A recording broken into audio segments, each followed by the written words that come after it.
Muita gente não dá a devida importância para os tais dos memes, tá? Mas, na verdade, em termos de cultura atual, de cultura popular, eles são muito interessantes, sim, porque além da parte engraçada das coisas que eles representam, das situações que acabam sendo cotidianas nossas, eles têm um peso político também quando o meme entra nessa toada. Então, de certa forma, ele pode ajudar a estabelecer e popularizar alguns conceitos que são distantes da população geral e podem também fazer piada, podem fazer graça de assuntos que as pessoas não estavam esperando ouvir a respeito. Elas não conhecem determinado assunto, de repente vê um meme, acha engraçado e pergunta: que porra é essa aqui que está acontecendo?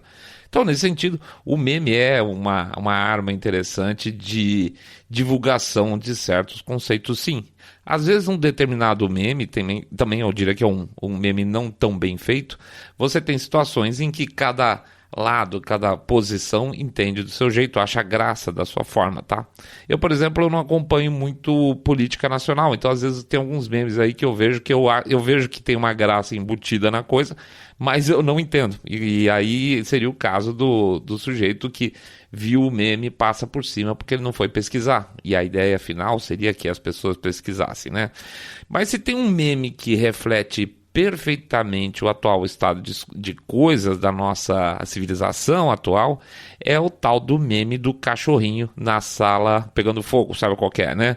Tem algumas versões, tem uma versão antes, depois, com ele derretendo, aquela coisa toda. Além de ser um meme engraçado, ele tem muito a ver. E ele tem muito a ver com a forma com que as coisas estão sendo vistas hoje. Ele é uma versão mais popularizada, vamos dizer, daquela ideia antiga que se usava muito, né? Hoje não se usa tanto, do sapo na água quente. Todo mundo conhece essa referência, que você coloca o sapo lá dentro da água morna, ele vai esquentando, esquentando, esquentando. Quando viu, o sapo ferveu e ele morre e ele nem percebe, né?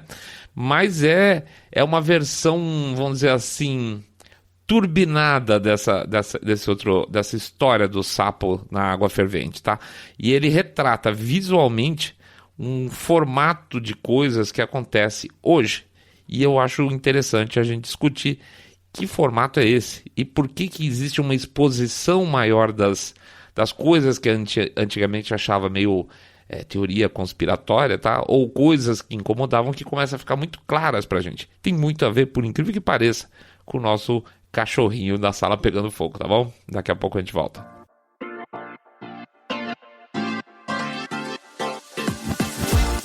Saindo da bolha. Menos notícia, mais informação para você. Pequenas pseudo-autoridades tirânicas.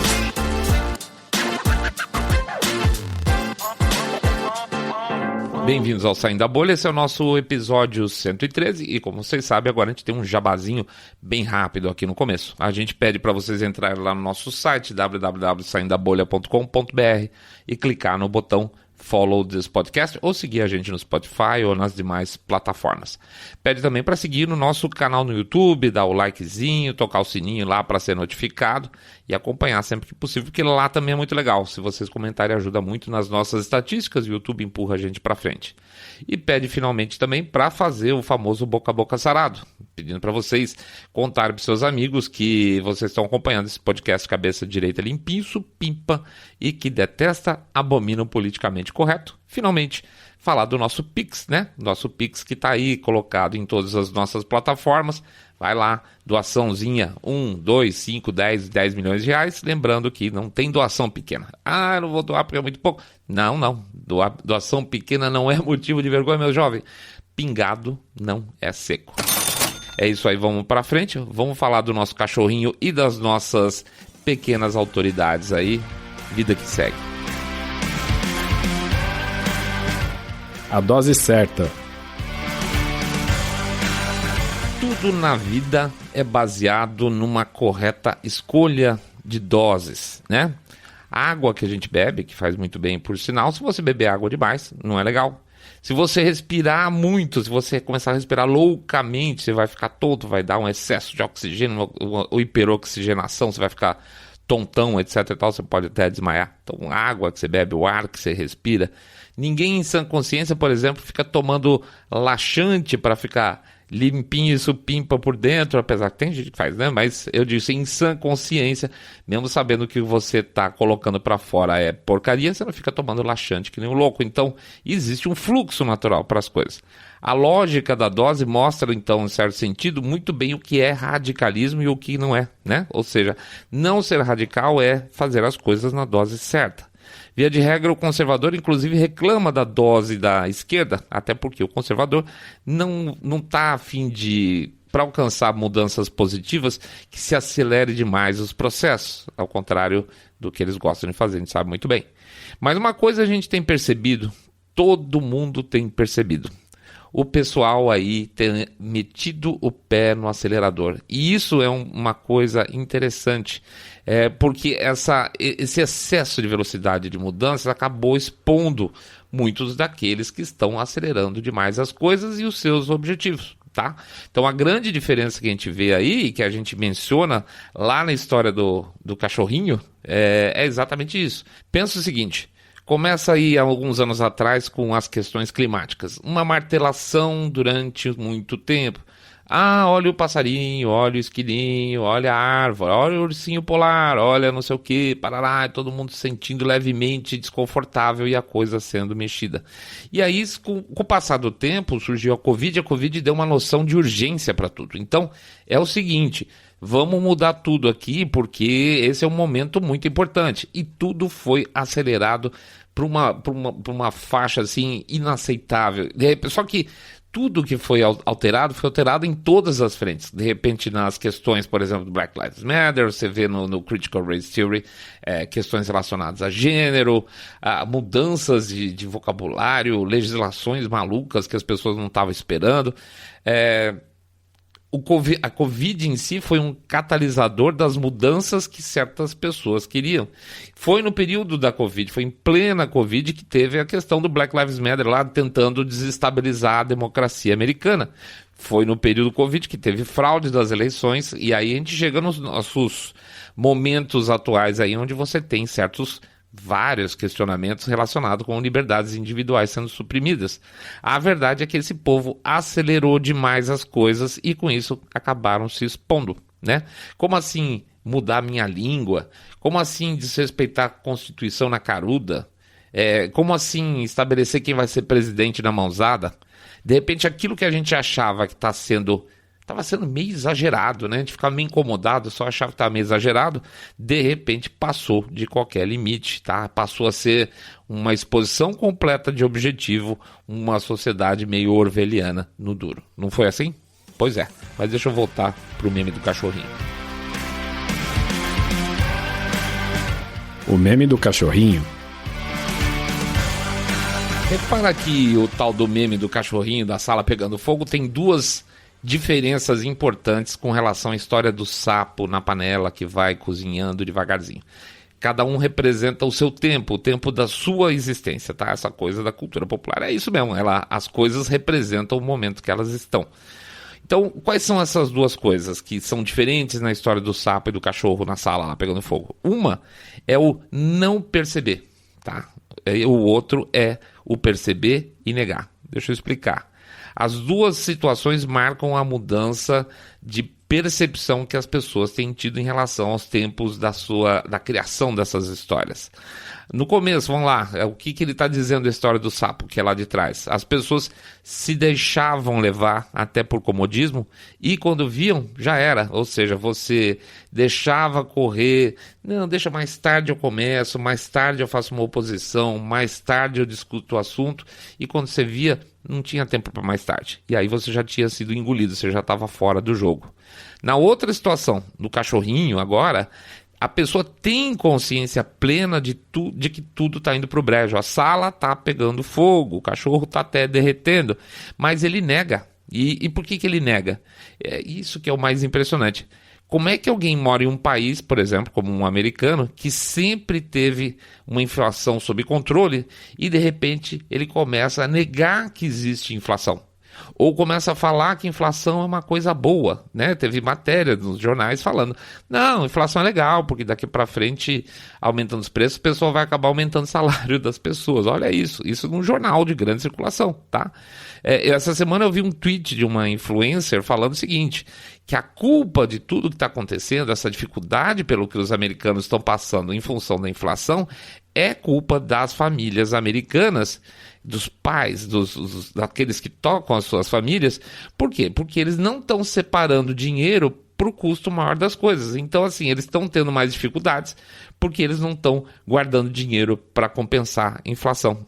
Esse tipo de obscenidade é possível você ouvir, é o cachorro sentado na sala vendo tudo derreter, a pessoa muito provavelmente ela vai ser engolfada por esse incêndio também mais cedo ou mais tarde, ela já está sentindo a inflação lá no bolso dela, mas ela está negando, ela está dizendo que está tudo bem, it's fine, é só você guardar mais dinheiro que aí daqui a pouco a coisa resolve, não vai resolver desse jeito. Eu vou até colocar mais tarde em algum canal, provavelmente no Twitch, uma mensagem, um tweet que eu vi de uma mulher toda orgulhosa da filha que ficou doente por causa da vacina, que ela era essa menina era uma menina heróica, afinal de contas ela estava ficando doente para salvar as outras vidas das pessoas, ou seja, a mulher está no meio do incêndio, a filha dela está mal. E ainda assim ela está reforçando o discurso dela de qualquer forma. Ela está vendo o incêndio, ela está vendo a filha ficar doente. Mas o que leva a isso aí? Tem a famosa entrevista aí do Dr. Malone, né, que deu voz à famosa teoria aí do mass psychosis, ou seja, psicose em massa, né? Que é até agora a explicação que me pareceu mais racional. Quero ainda fazer um programa sobre isso, tá? A gente chega lá em uma hora. Essa é uma teoria que de alguma forma você tem que colocar alguém ou alguéns no comando das ações, certo? Existe alguém que tem que viabilizar esse processo de psicose em massa para que as coisas cheguem a esse ponto, o que não é absolutamente improvável, tá?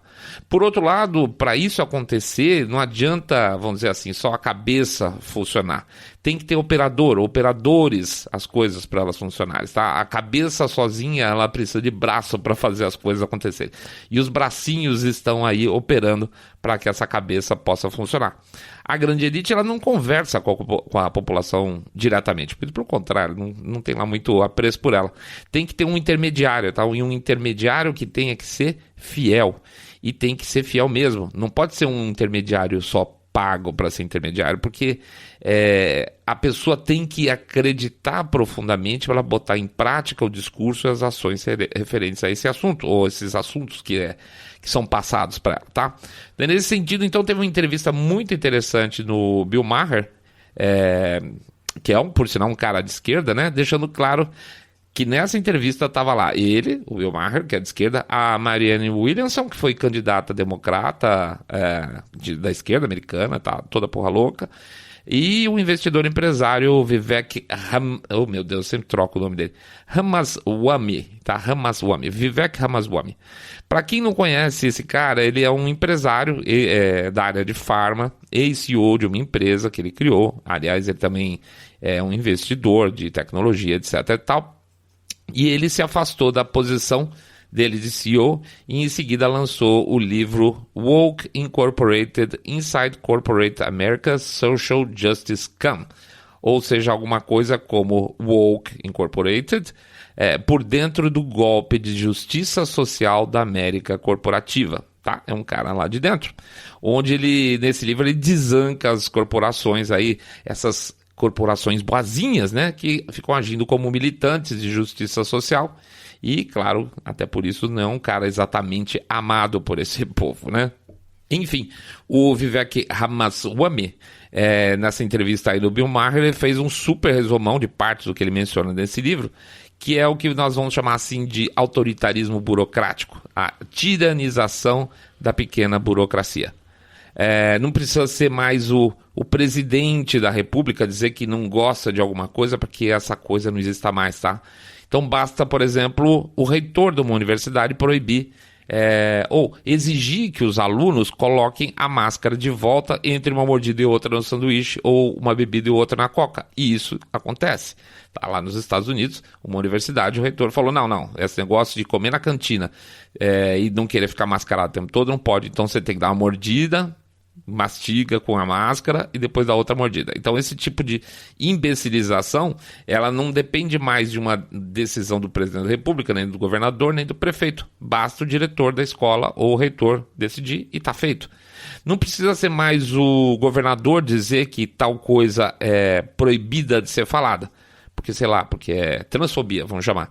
Basta o cara do RH lá levar o diretor no peito e estabelecer uma nova língua inglesa ou língua portuguesa dentro da própria empresa. Vai chamar as pessoas X de they, não de he ou de she, né? Então, não é uma super autoridade, é o diretor de RH. Então, o que acontece é que a burocracia, os burocratas, os médios e grandes burocratas assumiram o controle do jogo de maneira geral.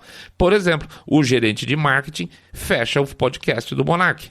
Precisou de algum governo censor para dar aquela bagunça toda? Não. 2, 3 diretores de marketing foram lá, fizeram um auê, os caras ficaram apavorados e pediram para sair, né? Aquela coisa toda que a gente já discutiu. Tá na mão desse sujeito exigir aí mudanças comportamentais de um veículo de imprensa, mudanças comportamentais de quem fala num podcast. Ele tem esse poder.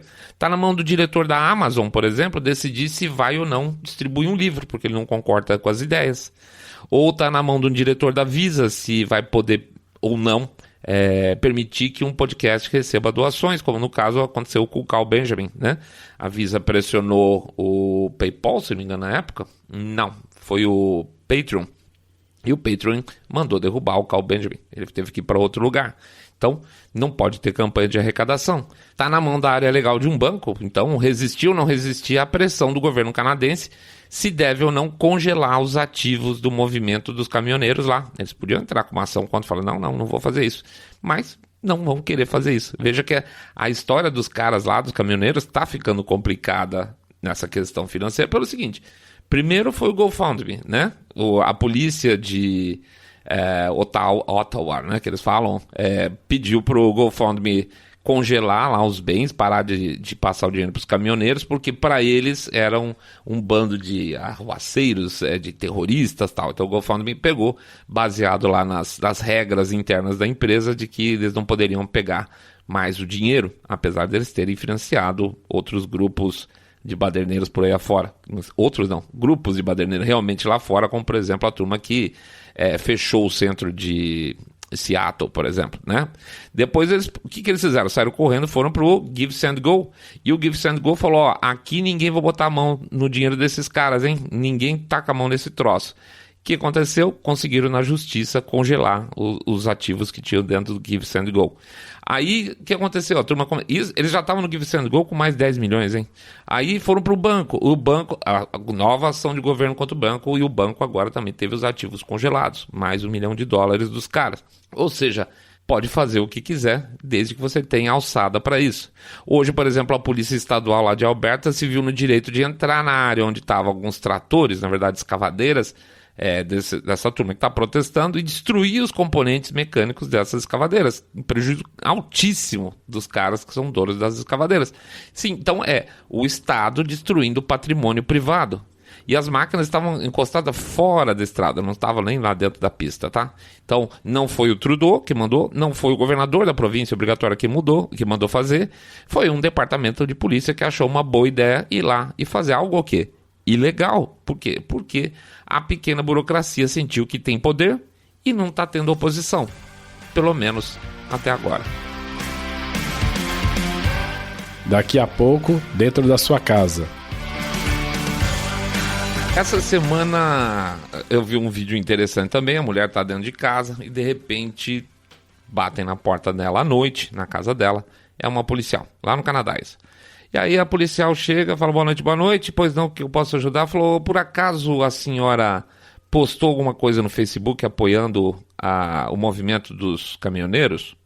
E a mulher ficou verde, né? Falou, quem quer saber? que você tem a ver com isso? Ah, não, só estou querendo saber se realmente a senhora postou. Na verdade, o que acontece? Nós estamos falando de novo de uma pequena autoridade, nós estamos falando de uma chefatura de polícia local, nós estamos falando, sei lá, da polícia do governador, mas não é exatamente o presidente, não é exatamente uma ação que veio de cima. É uma média burocracia que se vê no direito hoje, de bater na porta da casa das pessoas à noite, no ambiente particular delas, e perguntar se ela, no ambiente também particular delas, se ela publicou, ou seja, o que ela pensa, né? Se ela publicou a favor ou contra os caminhoneiros. E o que é que a polícia tem a ver com isso? Absolutamente nada, certo? Pois é. Isso já tinha acontecido na Austrália, inclusive a mulher foi presa, uma mulher grávida foi presa na frente dos filhos, porque ela tinha dado um alô lá, falando que estava toda animada para uma manifestação que ia ter também contra a paralisação em função de medidas contra o Covid. A mulher, nesse caso, na Austrália, foi presa. Então, quando você vê que a polícia pode bater na porta do cara à noite e intimidar, na verdade, falando o seguinte: você não tem o direito de pensar isso, quanto mais se comunicar, significa que a gente chegou num limite já inaceitável de intervenção dos pequenos e médios burocratas, né? E é assim que a gente percebeu que as coisas estão indo mais rápido do que devia, por causa dessa capilarização dessas ações. Então você entra na lanchonete e o cara te dá um esporro, você entra na faculdade e o cara manda comer com máscara, você entra no avião, vem a outra pessoa e fala que você não está vacinado, não devia estar lá, você entra num determinado lugar, a pessoa fala que você não falou do jeito que devia. Essa capilarização que está vendo através do cidadão médio, não estou falando do cara de rede social, não, estou falando do cara que tem algum poder de te encher o saco. Isso que fez as pessoas acordarem para um momento que a gente está tendo, onde, por alguma razão, essas pessoas não estão sendo punidas ao desrespeitar o consumidor, ao desrespeitar o cidadão, ao desrespeitar sua liberdade individual, tá?